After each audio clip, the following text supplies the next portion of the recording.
Yo, what's up, people? It's your boy. I'm Chris the Dom One, and I am Brock with another video. You know what you got to do: rate, comment, subscribe. Please believe, hit that notification bell so it'll let you know when my next video or live stream goes down. Without further ado, let's get into today's news. It went down late last night. I was going to do a video late last night. I said, nah, I'm gonna sleep on it and talk about it the next day, which is Friday. At first, before I talk about today's news, I want to let you guys know that I told you guys Tuesday, that I have a sense that the deal is going to be done. Russell Westbrook trade was going to go down Friday. I gave it 72 hours. I said no later than by the end of Friday. So, and the reason why I said that was I kept hearing reports that the Oklahoma City Thunder want to get this done sooner rather than later. They didn't want this to be a lengthy type of process, similar to Anthony Davis trying to be traded to the LA Lakers. And I feel like the deal was ultimately going to get done. Now, the one thing that I got sort of wrong, but it wasn't, I thought the suitors were going to be the New York Knicks, because the New York Knicks had the cap flexibility to get Russell Westbrook, because you have to match it dollar for dollar. I also stated that a lot of people wanted him to go to the Heat, but I felt like that was going to be hard. That was going to be a hard hill to climb for Pat Riley and the Heat organization, because they would have to have a third team involved, and the difficulties there. But I also stated that Daryl Morey and the Houston Rockets, they wanted to get a big time splash deal, and they got it. They got Russell Westbrook, and the Oklahoma City Thunder is going to get Chris Paul and some draft picks. This is the perfect deal that that Sam Presti and Oklahoma City Thunder wanted to get themselves into. They didn't want to bring in any contracts, but they did bring in Chris Paul's contract. And I'm going to tell y'all the caveat of that, and I'm going to tell you ultimately what's going to transpire, because Chris Paul is not going to play for the Oklahoma City Thunder. You know, this is not going to be, you're not going to, if anything, he might play somewhat in the season, but ultimately, he's not going to be in Oklahoma City that long. So, people want to talk about the winners and the losers.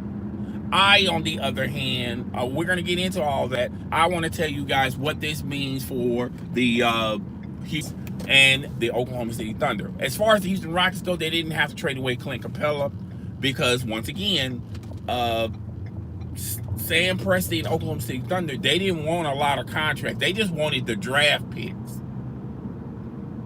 So they didn't have to worry about, because Clint Capella was always in trade talks with Houston. As the same could be said for PJ Tucker. Now, Daryl Morey pretty much lied to Chris Paul, saying that we're not going to trade you. Don't worry about it. And if Chris Paul believed that, he's probably a bigger fool, because ultimately, when you're clashing with their superstar, with Houston Rockets superstar, and they're going to always take up for James Harden until James Harden is pretty much close to being out of his prime. But while he's in his prime, they're going to take up for James Harden. And once again, this goes to show you, and it goes to show a lot of NBA players out there, that when you're trying to search for a championship, okay, let's pair up with somebody to better our odds, sometimes that doesn't go too well. Remember, Chris Paul could have stayed with the Clippers. They would have paid him the most money, and and he would have been like a fixture for the Clippers.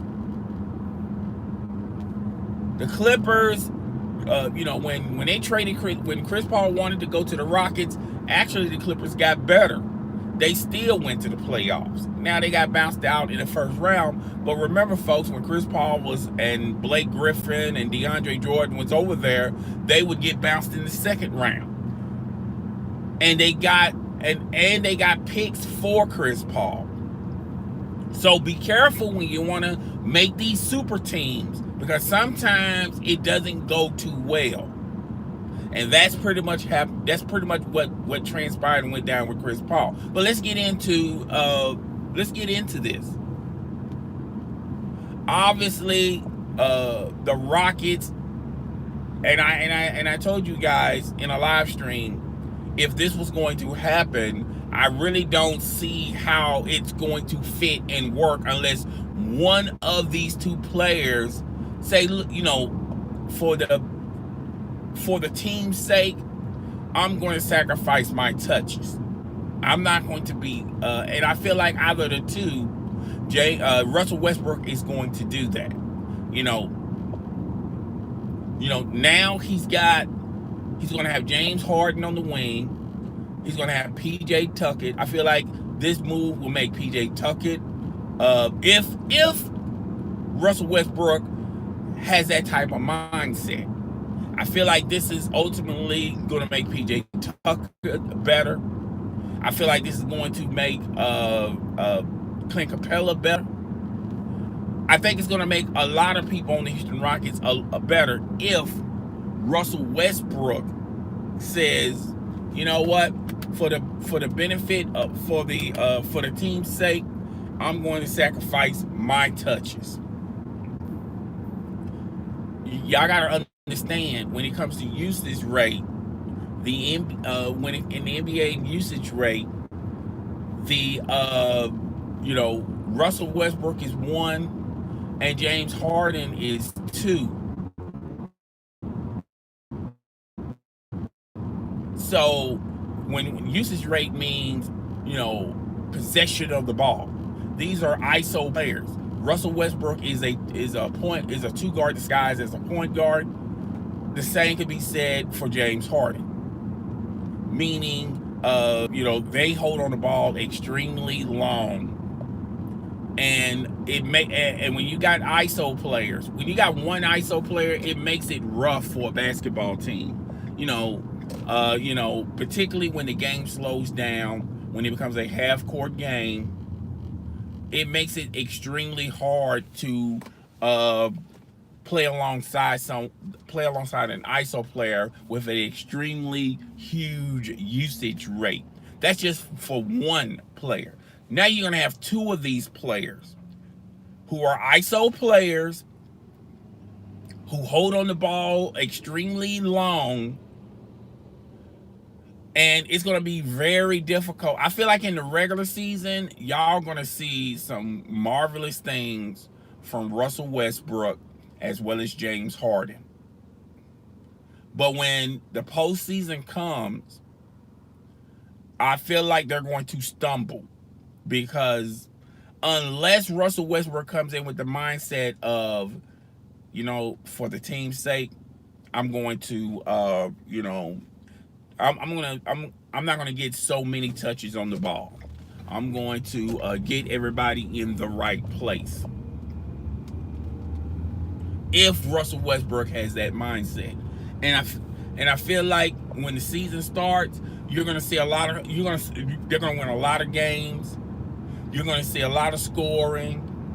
I feel like Russell Westbrook is still, he's going to be close to a triple-double in the season, or he's going to average a triple-double. And I feel like it's going to be, I think he's more so of a double-double, because they still got Clint Capella. okay?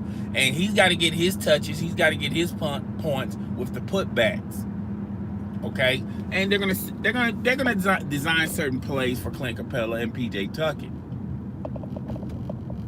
But I feel like if Russell Westbrook has the mindset of, hey, look, for the team's sake, I'm going to limit my touches. I'm not gonna worry too much on trying to score. And if Russell Westbrook does that, then big things are expected for Russell Westbrook and James Harden. So for that sake, the sky's the limit, sort of say. Let me see if I can turn this light off. Yeah, that's pretty good.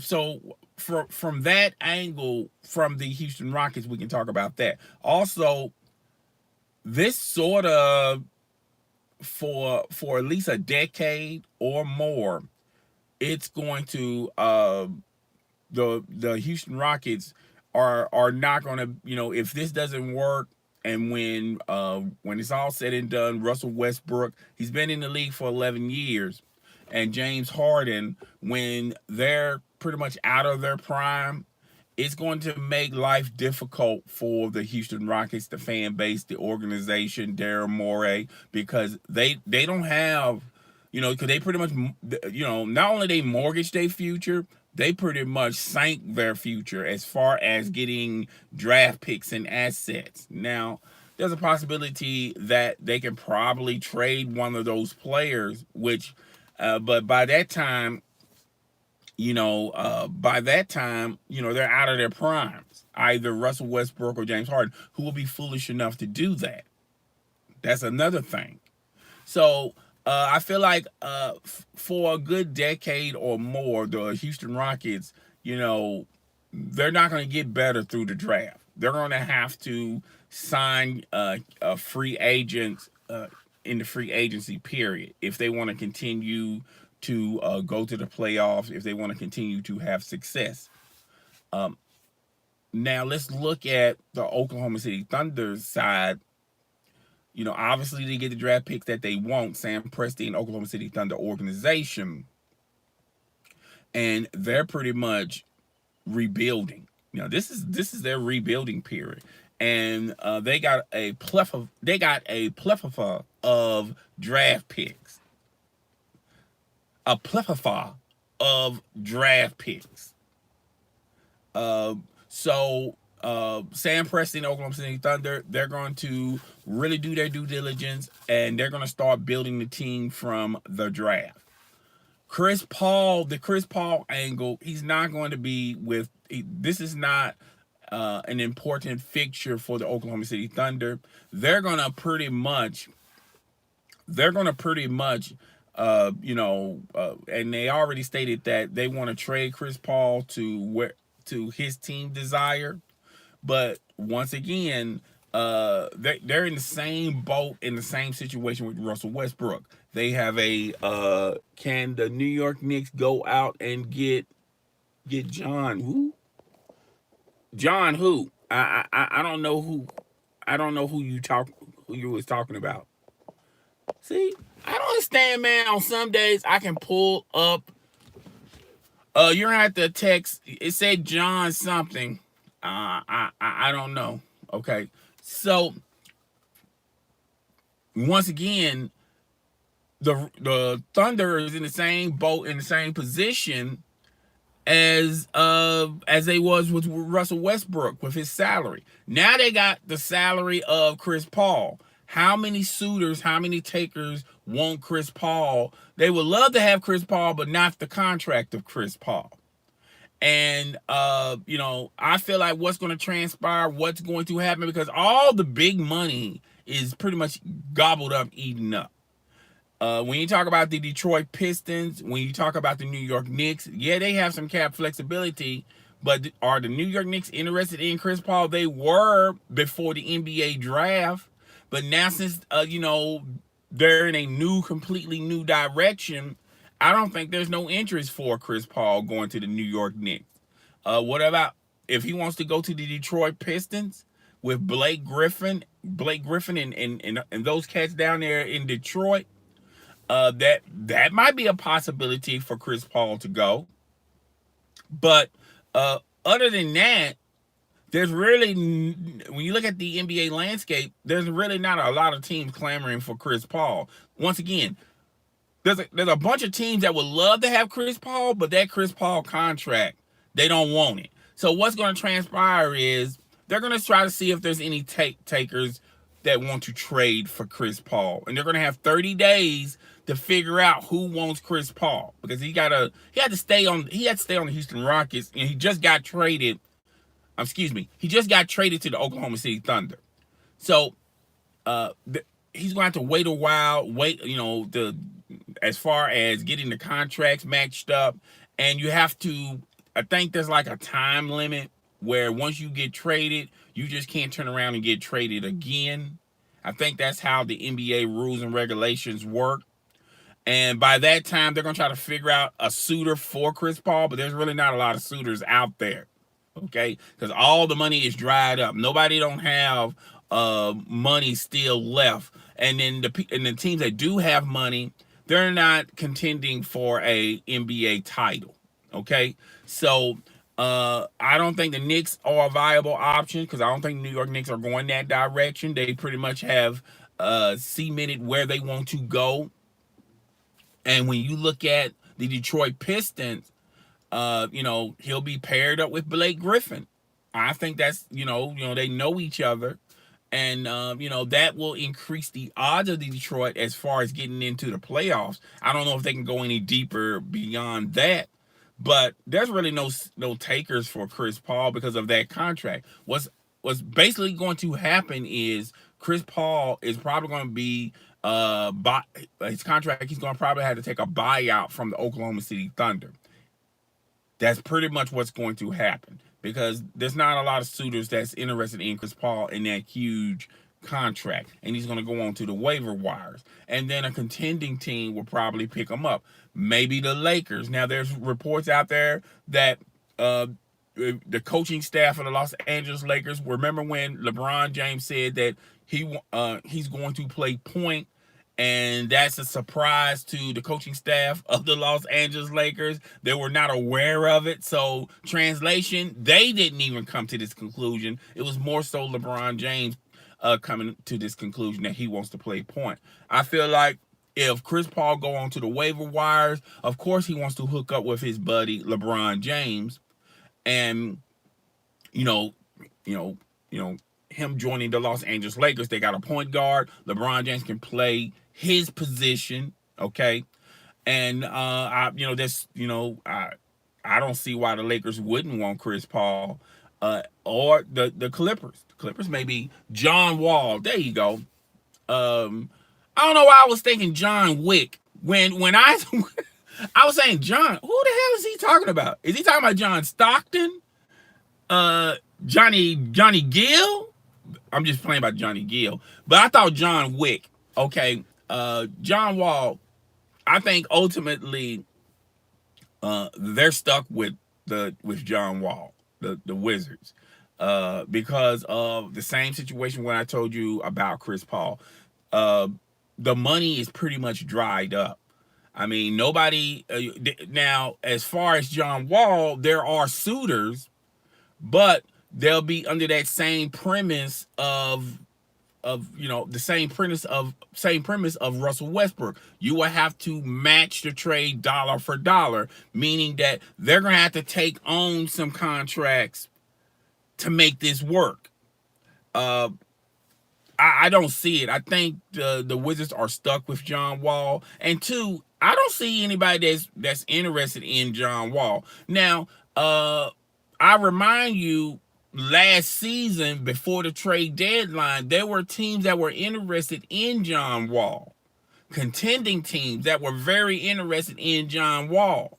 Okay, but since but the Wizards missed their boat, so to say. They should have traded him at that point in time, because after that, after the fact, a lot of teams have moved on to their other plans.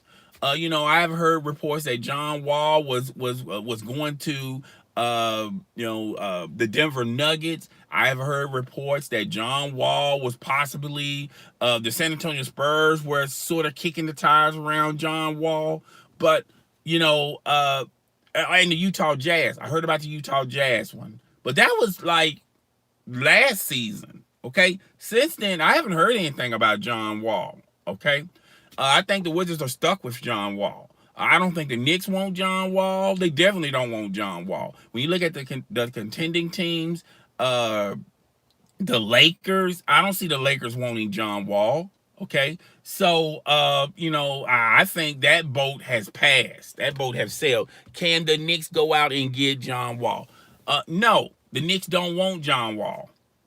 The Knicks do not want John Wall. Now, John Wall will want to go to the New York Knickerbockers, but the Knicks don't want him because they pretty much, they pretty much got a system in place with the young talent that they have.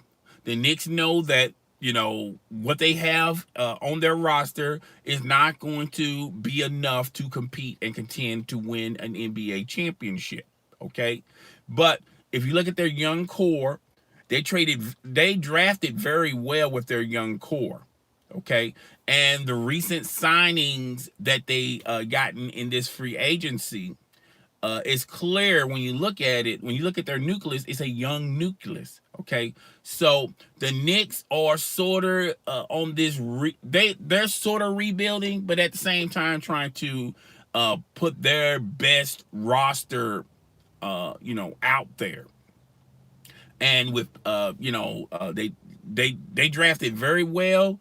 They're not going to compete and contend for an NBA championship, but I think they're going to be a little bit better than they were last year. And the pieces that they signed and the pieces that they drafted this year, it's only going to add to their building blocks. And they're going to be I feel like 2 years down the road, possibly 3, you're going to start seeing the New York Knicks, really contending and really competing. Okay. So I think the New York Knicks already have their pieces in place. They already got the players that they want, and they're moving forward. I think they're going to have a better record than they had last year, but it's not going to be good enough to get a playoff spot. But I feel like 2 years down the road, they're going to be contending for those lower tier playoff positions. Okay, I think they're a team that can probably get a 6 or a 7 seed. I think if they get a 5 seed, that just shows what the New York Knicks been plotting and planning for the past couple of years. But nobody's interested in John Wall. There's not a market for John Wall. John Wall's market, his window of opportunity is shut. They should have went on and did a trade last season, when there were teams that were interested in John Wall. The Utah Jazz was interested in John Wall. Okay. That I knew for a fact that they were interested in John. Now they don't have no interest in John Wall because they have already gotten that Mike Conley went to Utah. The Denver Nuggets were possibly interested in John Wall. Why do we need a point guard? Okay, oh no, I said a lot of teams since then. When you got in, you have to specify what team that you're talking about. But as far as John Wall goes, there's no suitors for John Wall, because all the teams have pretty much signed who they wanted, and they're moving forward. The Wizards are stuck with John Wall. I don't think there's any suitors for John Wall unless this upcoming season somebody loses their top point guard due to injuries. They're not going to get him. They're not going to get him back until next season or something like that. Then the markets will reopen for John Wall, probably doing a trade to get John Wall while their point guard is out on the shelf. But that's going to be a contending team. Okay. let's just say hypothetically, what if the Lakers get Chris Paul? And let's just say hypothetically, like Chris Paul got injured and he was gonna have to miss like 40 or 50 games. That's if he goes to the LA Lakers. Okay. I feel like the LA Lakers have enough talent on their roster to wait for a Chris Paul to come back from injury. Okay. Look down at Golden State. I don't think Golden State's interested in John Wall. John Wall don't even fit their system.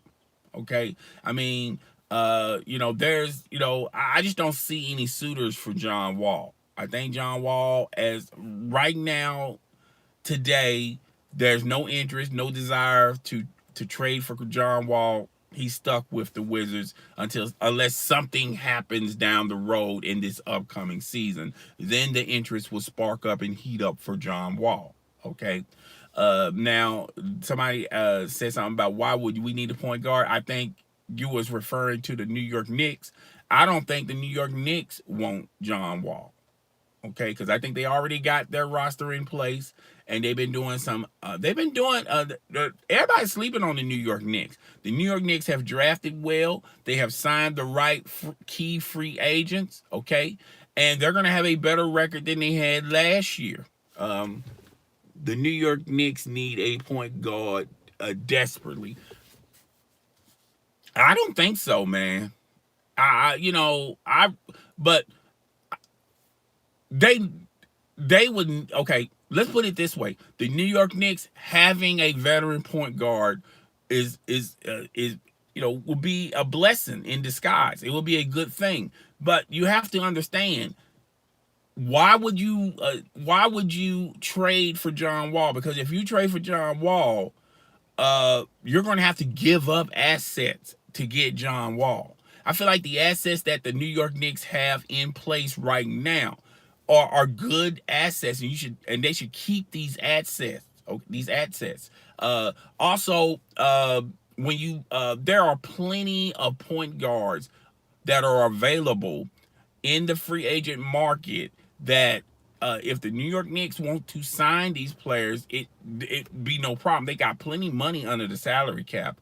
They're not all-star point guards by any stretch of the imagination, but I feel like a half-decent point guard, for the Knicks is a good thing. I don't think they should be entertaining the notion of John Wall, okay? And two, I don't think John Wall is top 5 of all point guards in the NBA. I can name 6 or 7 point guards that are better than John Wall, in my opinion.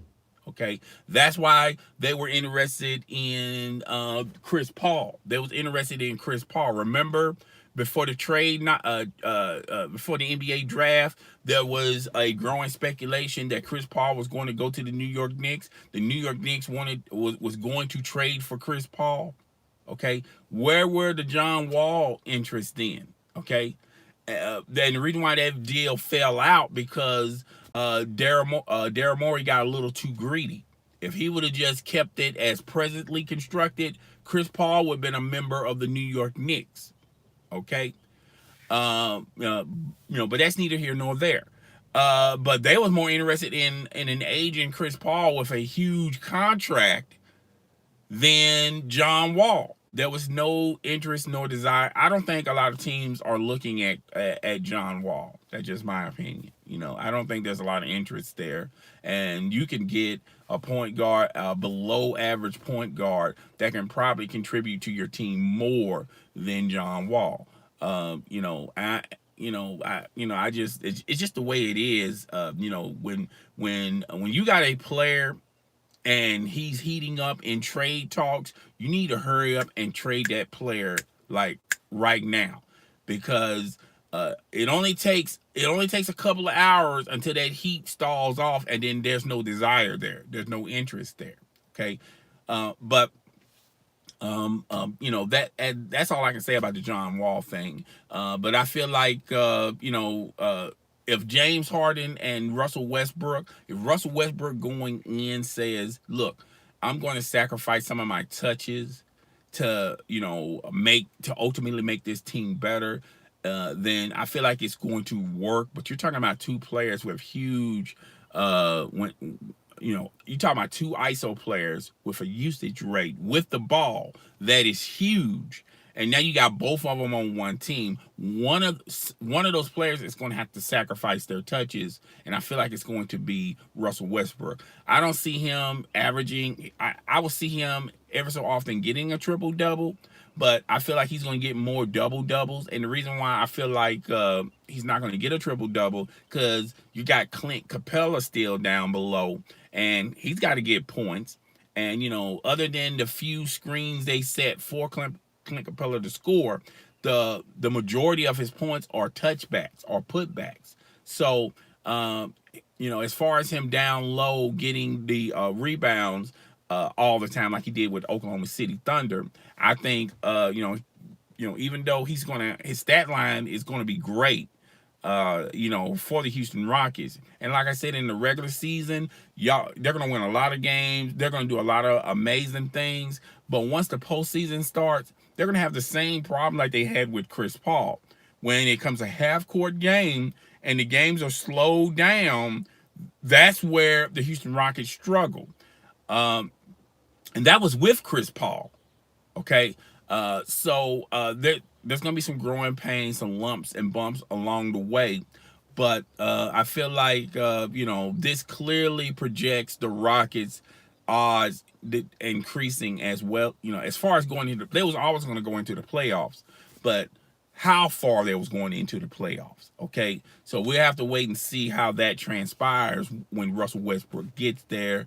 What Russell Westbrook is going to say, what he's actually going to do for the team, and he's going to have to limit his touches in order for this to really work. Okay, but I told you guys Tuesday or Wednesday, I feel like the deal was going to be done by the end of Friday. Today is Friday, where it was done Thursday, late Thursday night. I also told you guys that I feel like this deal was going to get done sometime by Friday, and it wasn't going to. They had no intention of doing it over the weekend. Okay, because of Sam Presti wanted this deal to be done quick, fast, in a hurry. Russell Westbrook wanted to make this deal done quick, fast, in a hurry. I felt like this deal would have been, if he really wanted to only go to the Heat, the Miami Heat, this deal would have this deal would have probably took a little bit longer than what I predicted.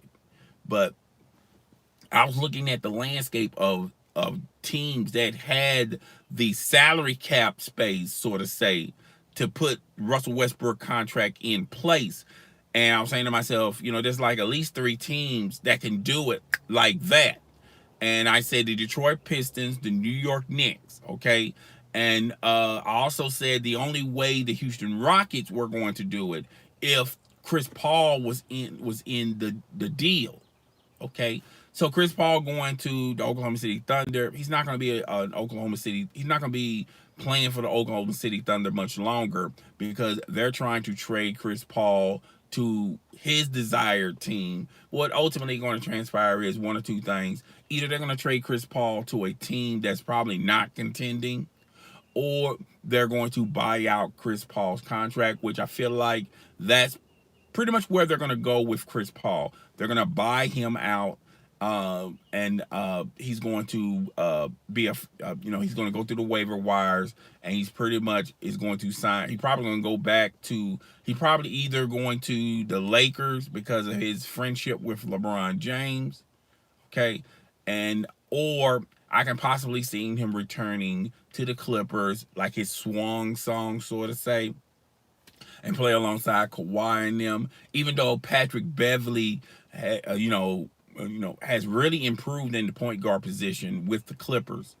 And I think Chris Paul will probably be coming off the bench if he goes to the Clippers because, he's not going to demand being the starting point guard. And that's going to really benefit Chris Paul, where Chris Paul can add more years playing in the NBA. Okay.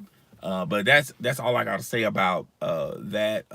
Maurice Morris has officially signed with the New York Knickerbockers. He signed a 1-year deal. I think it's $15 million. A lot of people are complaining about, he was committed to the San Antonio Spurs. and pretty much changed his mind and signed with the New York Knicks. Okay, and they were screaming foul on that. But guys, you got to remember, just because a player, the New York Knicks need to get rid of Frank, okay, Frank,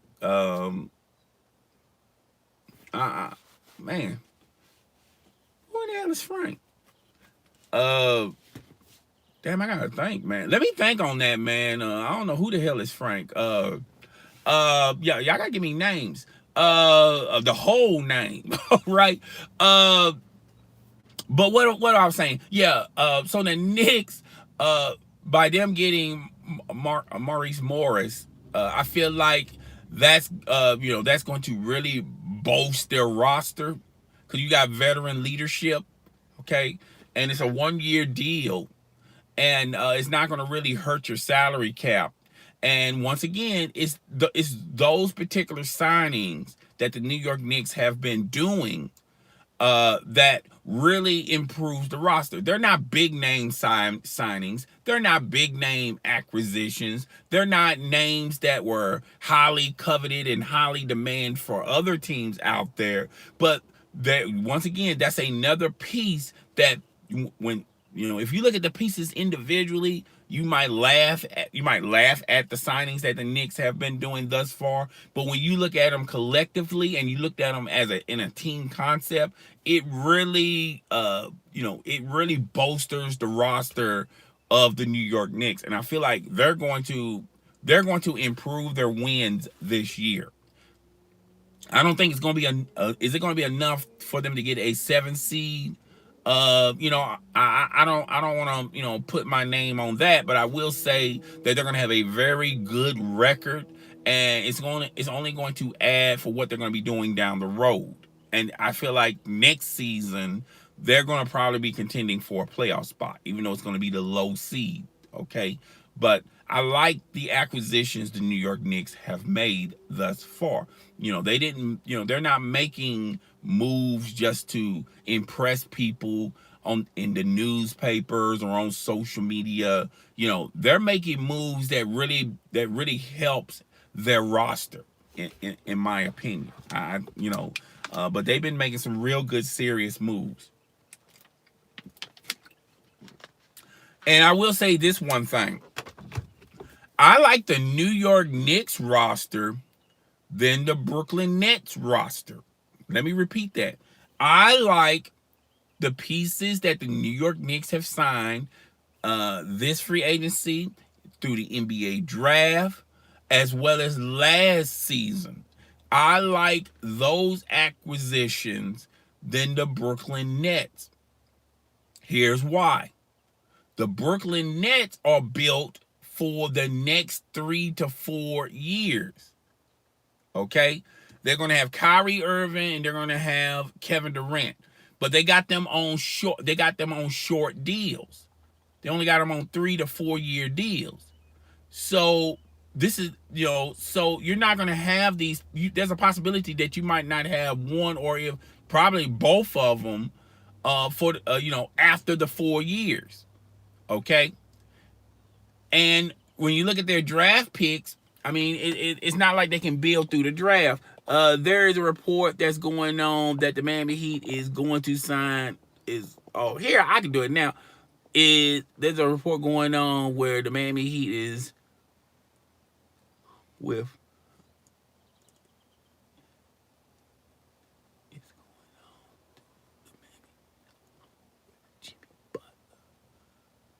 who's going along with Jimmy Butler?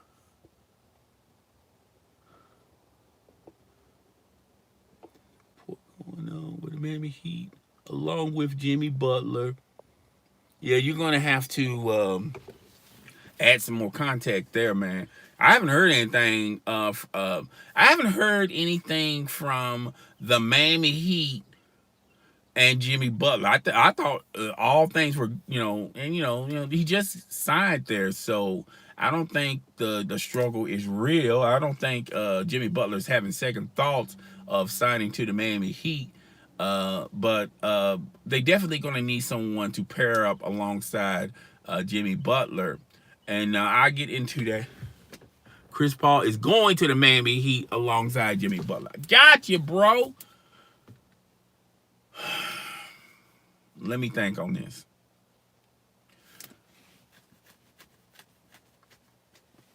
That could possibly work. But once again, the Heat, and now he signed to the Oklahoma City Thunder. Different circumstances, but pretty much the same result. You don't necessarily have to go dollar for dollar, because if you look at the Oklahoma City Thunder, they have freed up, well, they have some cap flexibility, a very slim margin of cap flexibility where you don't need a third team to get this done. So that's a good thing. So it's a 2-team trade between the Oklahoma City Thunder and the Miami Heat. That's a good thing. Okay, now you don't have to look for a third team. Here's where the problem occurred with them. The Oklahoma City Thunder, even though they're going to get what they want draft picks. They're going to get draft picks. But then they're going to have to take on a contract. They're going to have to take on a contract to make it work. Okay, sorry for the noise in the background. My neighbor's getting ready to start his truck. But they're going to have to take on a contract to make this deal whole and complete. I'm not saying in other words, this deal is going to take a while for this deal to happen. Plus, when you look at the NBA rules and regulations, once you trade a player to your team, that player has to then sit on your team for a certain amount of time. You just can't in other words, the Oklahoma City Thunder can't just now get Chris Paul and then 2 hours later trade him to the Miami Heat. It doesn't work that way. All right? Even with a buyout, if the Oklahoma City Thunder wanted to buy Chris Paul out, they would have to wait, okay, in order to do that. It's not as fast as that. But I could see Chris Paul going to the Miami Heat. And, I feel like Sam Presti got enough draft picks for Paul George and Russell Westbrook. So he's not going to be a draft. He's not going to, try to get all of the Miami Heat draft picks. Okay, yeah, I got you. When you said Frank, I was thinking of a coach. I don't know if you want Frank traded or what you thought about Frank. That was a while ago, but let me talk briefly about and then we'll get back on Frank later. Let me first of all talk about okay, Chris Paul and going to the Miami Heat. I feel like that can ultimately work. But it's going to, as far as that trade being done quickly, it's not going to be done anytime soon. But I was talking about the draft picks. I think the Heat will have to give them draft picks, but in order for it to work, the Oklahoma City Thunder is going to have to take a player from the Miami Heat in order for this to work. It's not going to be draft picks. You give me draft picks, I give you Chris Paul. Okay, bam, we're done. No, you're going to give me draft picks, but I also have to take on a contract. Okay, and I'm not familiar with the Heat's roster that great. I don't know if they have an expiring contract or a player that has 1 year left on their deal. But if you want to go Google that, go right ahead. If you Google and you find a player that's got 1 year left on his deal, that's making roughly $15 to $20 million, then that player is going to be part of that trade, or maybe less than 20 million. I don't think the Heat have anybody like that. Dragic, I think he has like 3 or 4 years left on his deal. There's a possibility that Gorgon Dragic with some draft picks going to the Oklahoma City Thunder, and then the Oklahoma City Thunder is giving them Chris Paul. That's the only way. That's a scenario that can probably work. Okay, because the Heat definitely want Gorgon Dragic gone, and Chris Paul pairing up with Jimmy Butler. I think that's a good. I think you got. I think that's good from the standpoint of now you got somebody in the point position that's a traditional point guard. Pat Riley is going to extremely love that. And pairing him up alongside Jimmy Butler as well as the other players on the roster, that's going to really improve that team. How much so? I don't know. Uh, do they have enough to contend for a playoff spot? You got to realize they got rid of a Whiteside. He went to Portland. Okay, but I feel like do they have enough to contend and compete? I'm gonna say with Jimmy Butler, and now if you add Chris Paul, there's a possibility there where they can get into the playoffs. Okay, because the Heat was a good team without Jimmy Butler. Okay, and without Chris Paul. So now you adding these two guys to the squad, it should only improve the roster. Okay. Once they get in, they can probably knock off a higher seed. Once they get in, they can probably push this into the second or into the. I don't think they have enough to make it to the Eastern Conference Finals. Put it that way. But I do think they got enough to. If they get Chris Paul, they can possibly go deep into the playoff. Now John, who was who was I believe was drafted when Phil Jackson was had some juice with the New York Knicks. I believe that. I'm not 100% sure. Once again, I feel like he's good enough, and he's probably the reason why the Heat is not trying to explore options, trying to trade for John Wall. He's decent, but I mean, I don't see star potential on him, but I do think he's a functionable, and I feel like, isn't he a point guard for the New York Knicks? I'm not 100% sure, but I think he's decent. He's not on my radar, but I think he's decent. I got my phone. I would love to Google him and look at his stats, but I feel like the New York Knicks, if I don't, let's put it this way, I don't. Okay, you say they desperately need a point guard. I don't think the New York Knicks are looking at it that way. I think the New York Knicks is looking at, okay, we don't have a superstar point guard, but we do have players on our roster, particularly point guards that can that can sort of function for us, where we don't need to be looking for a point guard. Okay, I don't know if I made any sense on that, but I think that's how the New York Knickerbockers are looking at it that way. And plus, when you look at the landscape, they can't trade for these top-notch point guards. Okay, Steph Curry is not coming to the New York Knicks. Okay, Patrick Beverly is not going to the New York Knicks. All right, so the point guards, I feel like the New York Knicks really want it. They're already been signed. Okay, so I think they're fine with what they have. Okay, plus there are a lot of point guards that are available that haven't been signed yet. That if you look that the Knicks could sign, and they haven't signed them yet. So that should tell you that they're happy with who they have right now on their roster. And like I said earlier, I think the New York Knicks are building for the future. I think they're gonna have a better record this year, and I feel like next year the sky's the limit. There's a possibility they can sneak in as a 7th seed.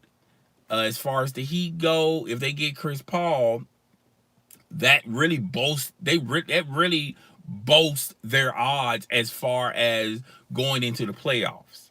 It would have been rough for just Jimmy Butler trying to get the Heat to the playoffs, but if they get Chris Paul, that really improved their odds and improved their chances not only getting into the playoffs but possibly stealing a series from an upper tier for but it really depends on who they play, who they match up with in the playoff. And we're not even in the regular season yet. And now I'm predicting stuff that's going to happen in this up and coming playoffs. It really depends on seeding. If they're seeded, can they knock off? I don't think they have a, I feel like they can possibly knock off if they were playing the Celtics in the playoffs, they can possibly knock off the Celtics. And the only way I can see them knocking off the Celtics in a playoff series is experience. Okay. Possibly, but I feel like the Celtics are going to be a good team, a better team. I think they're going to be a better team without Kyrie Irving. So, that's pretty much it. I talked about the Morris deal, so I'm pretty much done. There's really nothing else to talk about in NBA news. But just if you're late watching this, yes, Russell Westbrook was traded to the Houston Rockets. I explained to you guys the winners. Oh, winners and losers. I think the Rockets won. I think the Rockets won, and Oklahoma City can win. I think both teams won in this trade, and here's why. I feel like Houston, they wanted to make a splash because everybody else was signing these players, and they didn't get an opportunity to get their hands on any of those players. Okay, so they won in the news, the social media outlook, in news generally. So they won on that level. I feel like they got two players. They used to play with one another in OKC, but they're both ISO players, and the usage rate is extremely high. James Harden was I think James Harden was 1, Russell Westbrook was 2, or maybe I got them wrong. Anyway, I feel like they got some. I feel like they got 2 ISO players. They're gonna do a lot of amazing things in the regular season. They're gonna win a lot of games in the regular season. But when the game starts slowing down in the postseason, when it becomes a half-court game, Russell Westbrook is gonna have to have the mindset of, look, I'm gonna have to give up some of my touches to make this thing ultimately work. Okay. And I have to wait and see if Russell Westbrook is going to come to that conclusion. He hasn't recently when he was the man in OKC. What makes anyone think he's going to come to this and reach this conclusion as a member of the Houston Rockets? We won't know until they pair up and until they actually play games, okay? Now, how this is a win for Oklahoma City Thunder when they just got Chris Paul contract, the contract that nobody wants. Once again, I want to say this for the record. Everyone would love to have Chris Paul. They just don't want that contract, okay? So I feel like it's a win for Oklahoma City is they got the draft picks that they wanted, which, by the way, the Houston Rockets they didn't mortgage their future. They just destroyed their future. I feel like when it's all said and done, I hope they win a championship in the next 5 years, folks, because that's going to be the only thing that they're going to be talking about for like the next 15 years. Until the next 15 years, Rocket fans. When James Harden is out of his prime and, is finishing up his contract, same can be said for Russell Westbrook. Russell Westbrook has already done played 11 years, folks, by the way, okay? When they're out of their prime, all right, I hope you're happy, because if they don't win a championship in the next 4 years, this is gonna look bad for the Rockets organization, because they just mortgage away what little future that they had as far as rebuilding through the draft. Okay, But I feel like I feel like Sam Presti got draft picks. He's in rebuilding mode. I told you guys in the live stream that he saw the writing on the wall. All these other teams are getting better, and they're just pretty much at the same level with Paul George and Russell Westbrook. He knew he could not shuffle the deck to bolster that roster to make it better alongside Russell Westbrook and Paul George. So he's rebuilding now. The Oklahoma City Thunder are in rebuilding mode. They're gonna be losing a lot of games. Okay, so they're gonna need the possibility of getting a top pick with just their own picks. And now they got picks coming from the Clippers as well as the Rockets, and possibly get some picks from the Miami Heat. Okay, so they're in rebuilding mode. So that's how they win that way.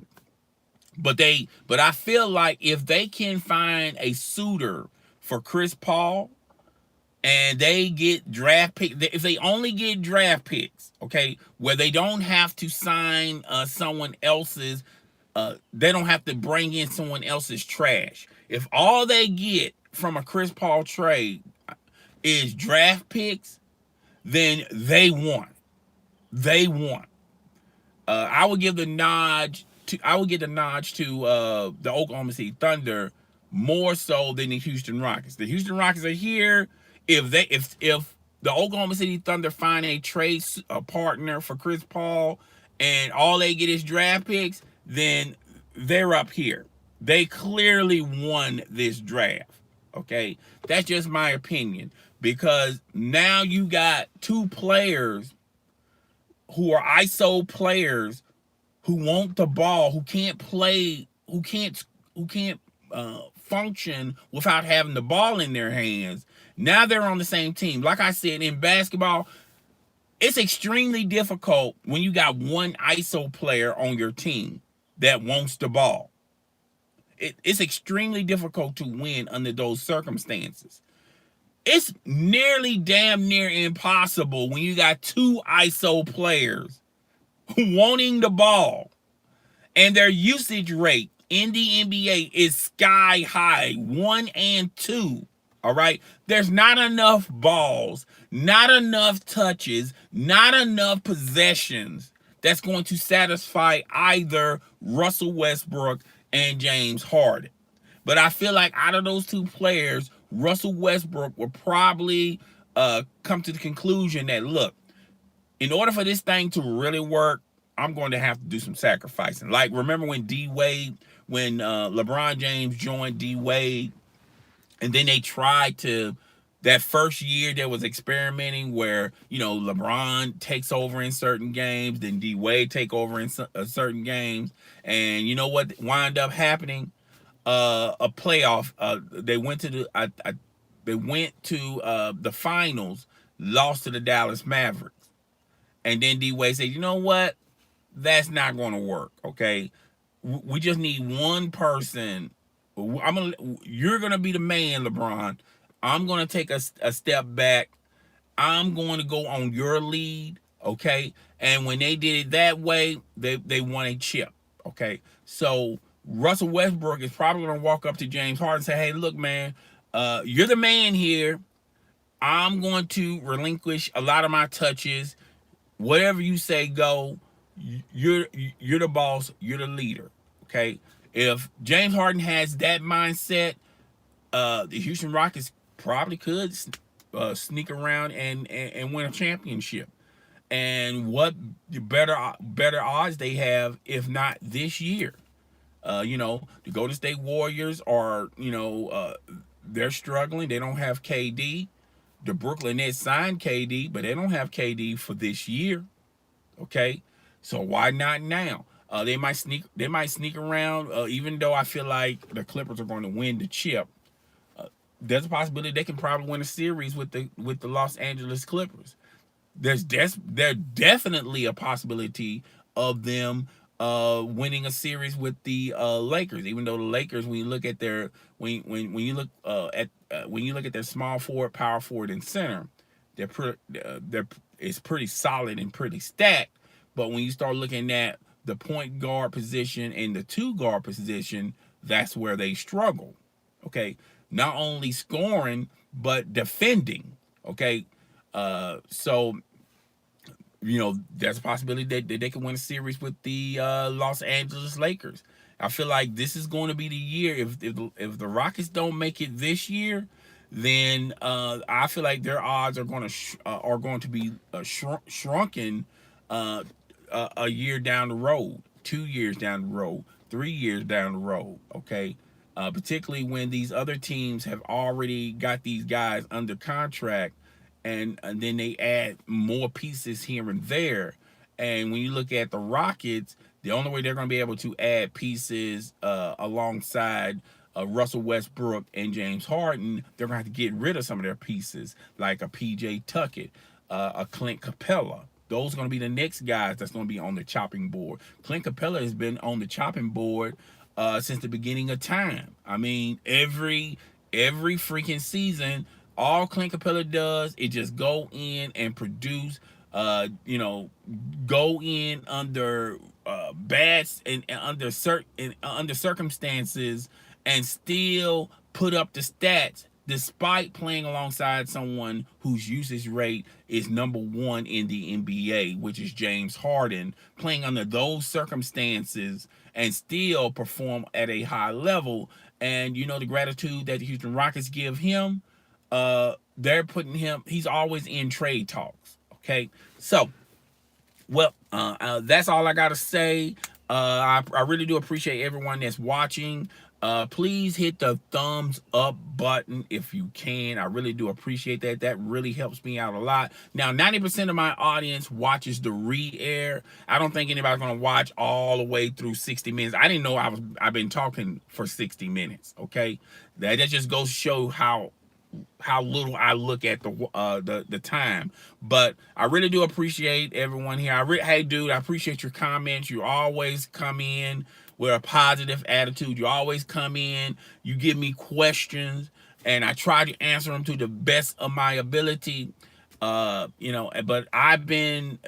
even you have to admit, as well as everyone that's been watching, that I have been pretty consistent on these on these trades. I've been pretty consistent on the landscape of the NBA, and I've been pretty consistent on the players, particularly with player movement. And I feel like I've been on point with a lot of these trades and a lot of these decisions and directions a lot of these organizations are going to. Okay, and I feel like that's the last big signing we're going to hear this free agency period. This has been an amazing period. I think it's been the best one in years. And now we need to segue past the free agency period and look at the actual signings that that these teams picked up, and what does that mean for their chances and their odds of competing and winning an NBA championship. I think that's next on the horizon. I wanted to talk, and I probably will talk about it tomorrow.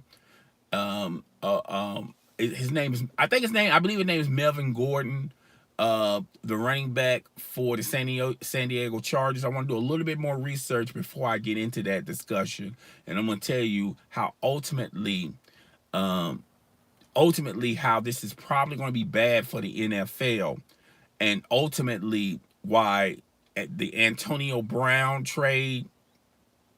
And I keep forgetting the other running back for Pittsburgh that went to the Jets. His name, I had his name for a second. I forgot. I apologize. How those two decisions last year and the stance they took last year, how ultimately it's going to affect the NFL. And ultimately, it's going to be bad business for the NFL. And why the NFL and the NBA, why it works in the NBA and why it's not going to work in the NFL. But we'll talk about that tomorrow. It's your boy, the host with the most. I'm Chris the Don One. I'll see you guys later. Deuces.